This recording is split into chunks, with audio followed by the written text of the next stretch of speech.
বন্ধুগণ, এই তো সেদিনের কথা। 2025 সালের 22শে এপ্রিল কাশ্মীর পেহেলগাঁওয়ের বৈসারান ভ্যালিতে সেই পৈশাচিক গণহত্যার কথা আশা করি আপনারা কেউ ভোলেননি।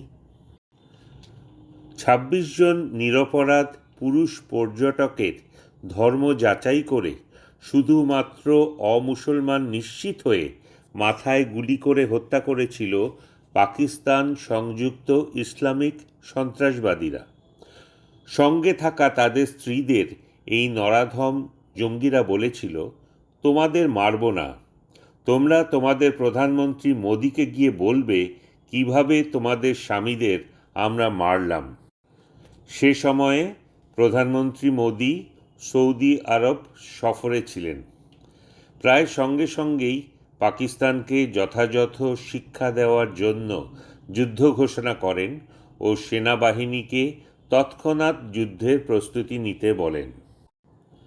ভারতীয় সেনাবাহিনী বন্ধু দেশ ইসরায়েলের সহায়তায় যুদ্ধ প্রস্তুতি শুরু করে এবং বিভিন্ন স্যাটেলাইটের মাধ্যমে পাকিস্তানের ভেতরে জঙ্গি ও সৈন্যদের গতি প্রকৃতি নজর রাখা শুরু করে। 2 সপ্তাহের ওপরে এই যুদ্ধ প্রস্তুতি চলে। সে সময়ে ভারতবর্ষের সিপিএম পার্টি ও তাদের সহযোগী কিছু পাকিস্তানপন্থী কট্টর মুসলিম সংগঠন বিদ্রূপ করে বলতে থাকে, কি হলো রে মুদির ভাই, তো 56 ইঞ্চি ছাতির দম শেষ হয়ে গেল? পাকিস্তানকে আক্রমণ করবি বলে বড় বড় কথা বললি, সব দম ফুরিয়ে গেল? যদিও চীনের টাকায় লালিত পাকিস্তান ও চীনের দালাল এই সিপিএম পার্টি ক্যাডার ও তাদের সহযোগীরা সব নির্বাচনে সদা শূন্য, জামানত জব্দ ও পশ্চিমবঙ্গে 5.7% জনসমর্থন পায়। গোটা ভারতে হয়তো 2%ও নয়। কিন্তু সমাজের আবর্জনা, নর্দমার কীট, এই সিপিএমের স্লিপার সেলগুলোর নীচতা ও রাষ্ট্রবিরোধিতা নিঃসন্দেহে লক্ষণীয়। 15 দিন স্যাটেলাইটের মাধ্যমে পাকিস্তানের সেনাবাহিনী ও জঙ্গিদের গতি প্রকৃতির ওপরে নজরদারি করার পর 7ই মে 2025 সালে অপারেশন সিঁদুর নামে ভারতীয় বিমানবাহিনী পাকিস্তানের ওপর তার প্রথম আক্রমণ শুরু করে। অপারেশন চলাকালে ভারতীয় বিমানবাহিনী পাকিস্তান ও পাকিস্তান অধিকৃত কাশ্মীরের বা পিওকে যাকে বলি আমরা, সেখানকার 9টি সন্ত্রাসী ঘাঁটিকে ধ্বংস করে ভারতের নিজের তৈরি ব্রহ্মস মিসাইলের মাধ্যমে। 9 ও 10ই মে ভারতীয় বিমানবাহিনী পাকিস্তানের 13টি সামরিক বিমান ঘাঁটি এবং সামরিক স্থাপনায় বিমান ও ব্রহ্মস ক্ষেপণাস্ত্র হামলা চালিয়ে পাকিস্তানের প্রতিরক্ষা ব্যবস্থা ধুলোয় মিশিয়ে দেয়। ভারতীয় ব্রহ্মস ক্ষেপণাস্ত্রের মারে পাকিস্তানের কিরানা হিলসে অবস্থিত মাটির তলায় পারমাণবিক অস্ত্রভাণ্ডার ক্ষতিগ্রস্ত হয় এবং সেখান থেকে তেজস্ক্রিয় বিকিরণ শুরু হয়। মাটির তলায় পারমাণবিক বিস্ফোরণের ফলে কিরানা হিলস এলাকায় 3-4 বার কৃত্রিম ভূমিকম্প হয়। 4 দিনের লড়াইয়ের পর 2 দেশের মধ্যে একটি বোঝাপড়ার ভিত্তিতে 10ই মে সামরিক সংঘাতের অবসান ঘটে। এর মধ্যে কথা নেই বার্তা নেই, পশ্চিমবঙ্গের নির্বাচনে শূন্য পাওয়া 23টা আসনের মধ্যে 21টায় জামানত জব্দ হওয়া সিপিএম 9ই মে কমরেড নামক অদ্ভুত কিছু প্রাণীকে একত্রিত করে কলকাতা শহরে যুদ্ধের বিরুদ্ধে শান্তির পক্ষে একটি মিছিল বের করে। অদ্ভুতভাবে এই মিছিলের বেশিরভাগ স্লোগানই ছিল ভারতীয় সৈন্যবাহিনীর বিপক্ষে ও শত্রু দেশ পাকিস্তানের পক্ষে। যুদ্ধের মধ্যে শত্রুর সমর্থনে স্লোগান দিয়ে মিছিল বের করা খুবই হতবাক করা। যদিও এই সিপিএম পার্টির জনসমর্থন পশ্চিমবঙ্গে মাত্র 5.7%, কিন্তু আমাদেরই রাজ্যে চীনের টাকায় লালিত এমন যে পাকিস্তানের দালাল বা স্লিপার সেল আছে, সেটা প্রত্যক্ষ করে হজম করাটা বেশ কঠিন।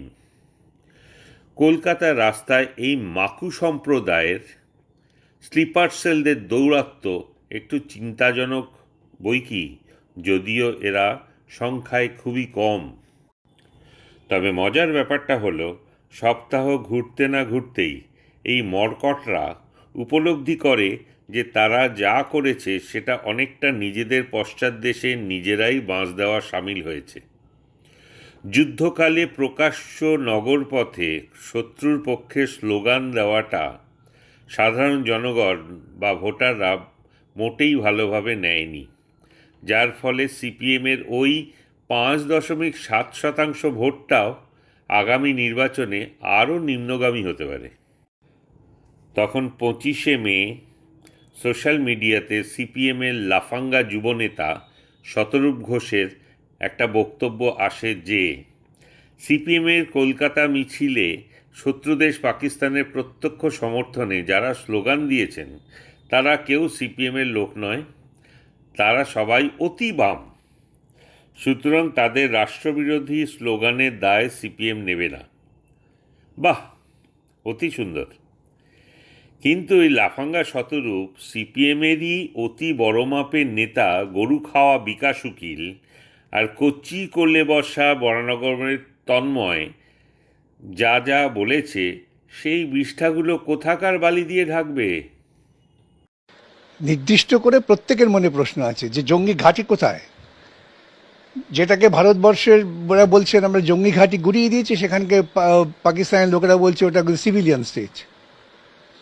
তাহলে এটা তো নির্দিষ্ট করতে হবে, তা না হলে ওই ইসরায়েলের মতো সব প্যালেস্টাইনি জঙ্গি এই বলে গোটা একটা অঞ্চলকে ভেঙে গুড়িয়ে উড়িয়ে দিলাম, এই চিন্তাগুলো হচ্ছে জঙ্গিবাদী চিন্তা। তারা 9টা স্থলকে গুড়িয়ে দিয়েছেন, সেটা জঙ্গি ঘাঁটি। একজন জঙ্গি পাওয়া গিয়েছে, তারা নিজেরাই বলছেন পরিবারের লোকজন মারা গেছে।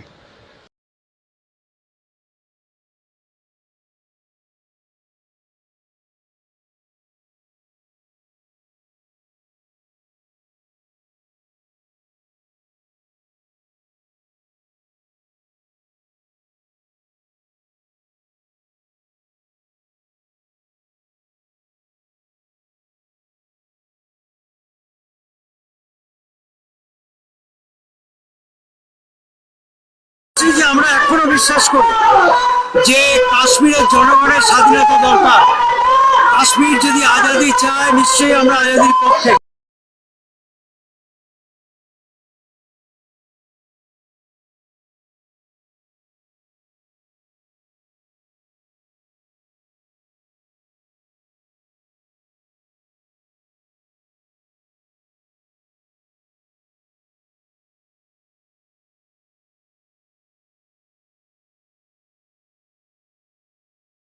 কিসের বিদেশ নীতি, কিসের দেশ নীতি? আমি যদি যুদ্ধকালীন পরিস্থিতিতে বন্ধের সিদ্ধান্ত করি, তাহলে পরে বন্ধ হবে, আদানি ব্যবসা করবে, কিন্তু পাকিস্তানের সাধারণ মানুষ জল পাবে না। এ কেমন নীতি?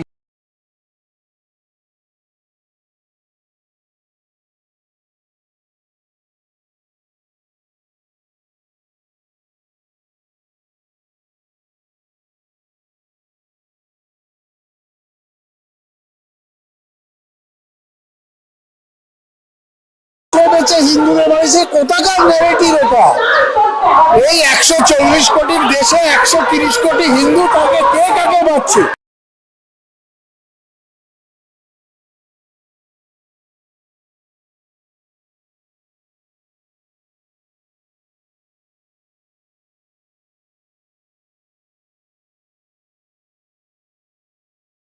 কেন জঙ্গি ঘাঁটিতে হামলা করবে কেন? পাকিস্তান করেছে, তার প্রমাণটা কোথায় পেয়েছেন? পেয়েছেন?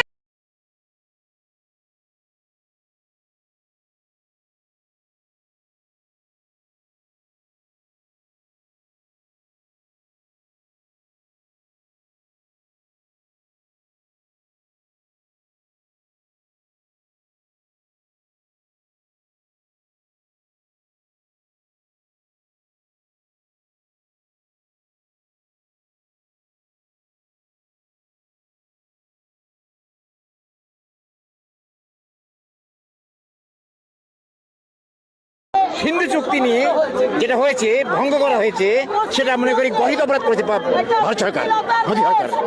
সিন্ধু চুক্তিতে লেখা ছিল কেউ একতরফাভাবে কোনো চুক্তি ভঙ্গ করতে পারবে না। সিন্ধু জল বন্ধ করে দিয়ে লক্ষ লক্ষ কৃষকের সর্বনাশ করেছে এবং সাধারণ মহিলারা তারা পর্যন্ত চিৎকার করছে, তারাও বিরোধিতা করছে সিন্ধু জল চুক্তি বাতিলের বিরুদ্ধে। পাকিস্তানের লোকেরা গোলা খেয়ে মারা যাচ্ছে, এটা কি মজা হচ্ছে?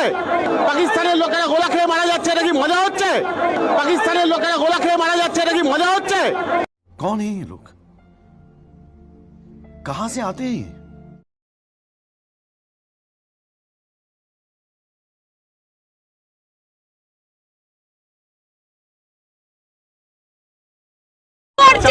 এইভাবে চুপ করে থাকবে ভারত, চুপ করে থাকবে। ভারতবর্ষের জনগণের যে দাবি সেইগুলোকে না মিটিয়ে পাকিস্তান ধ্বংস হওয়া।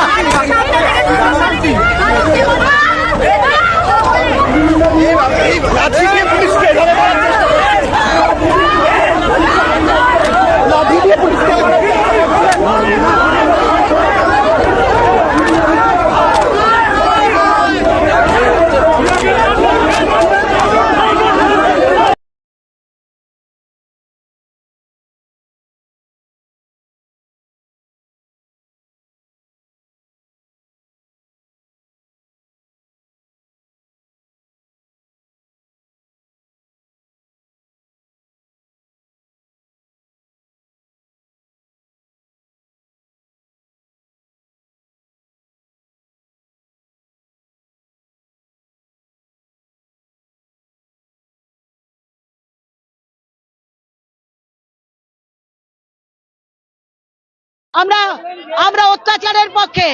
পাকিস্তানের গরিব মানুষদের যেভাবে মারা হবে, আপনার কে ভারতের জন্য কষ্ট হচ্ছে? আমরা ভারতীয়।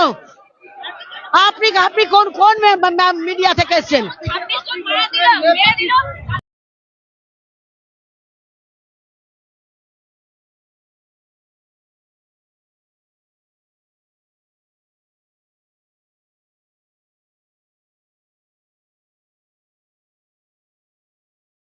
লক্ষ্য থাকে সন্ত্রাসবাদকে পরাজিত করব, তাহলে প্রথম লড়াই করতে হবে ধর্মীয় মৌলবাদের বিরুদ্ধে। ভারতবর্ষের ভেতরে বিজেপি তারা ধর্মীয় মৌলবাদকে চাগার দিচ্ছেন, তার থেকেই সন্ত্রাসবাদের জন্ম হয়। পাকিস্তানে যদি কোথাও সন্ত্রাসবাদী ঘাঁটি থাকে, পাকিস্তান সরকারের সঙ্গে কথা বলে যৌথভাবে সেই ঘাঁটিকে ভাঙার চেষ্টা করা, এটাই নির্দিষ্ট লক্ষ্য হওয়া উচিত। কোনো কথাই হয়নি, কি হয়েছে? কোথায় ডিপ্লোম্যাটিক আলোচনা হলো? দেখেছেন ভারতবর্ষের প্রাইম মিনিস্টার পাকিস্তান প্রাইম মিনিস্টারকে ডেকে কথা বলেছে? আমরা তো দেখিনি।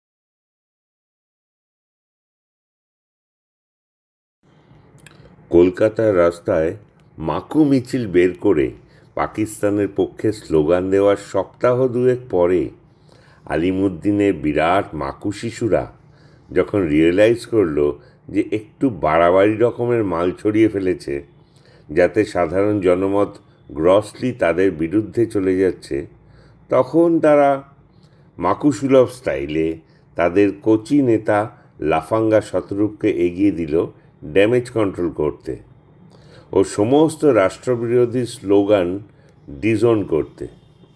কিন্তু ততদিনে যা ড্যামেজ হওয়ার তা হয়ে গেছে।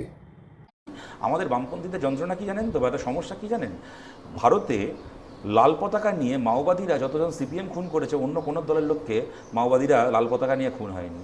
এই ভারতের মাটিতে সবচেয়ে বেশি এই তথাকথিত অতিবামের পরিচয় দিয়ে খুন করা হয়েছে বামপন্থীদেরকে, সিপিআইএমকেই খুন করা হয়েছে। অতএব আজকে কিছু মাওবাদী যারা সিপিআইএমের কোনো নেতা জঙ্গলমহলে খুন হলে যারা পিকনিক করেছে, তাদেরই বংশধররা 10 বছর পরে যদি এসে এখন দু চারটে কথা বলে নিজেদের বামপন্থী পরিচয় দিয়ে, আর তার দায় যদি সিপিএমকে নিতে হয়, এটা কি ঠিক হয় বলুন?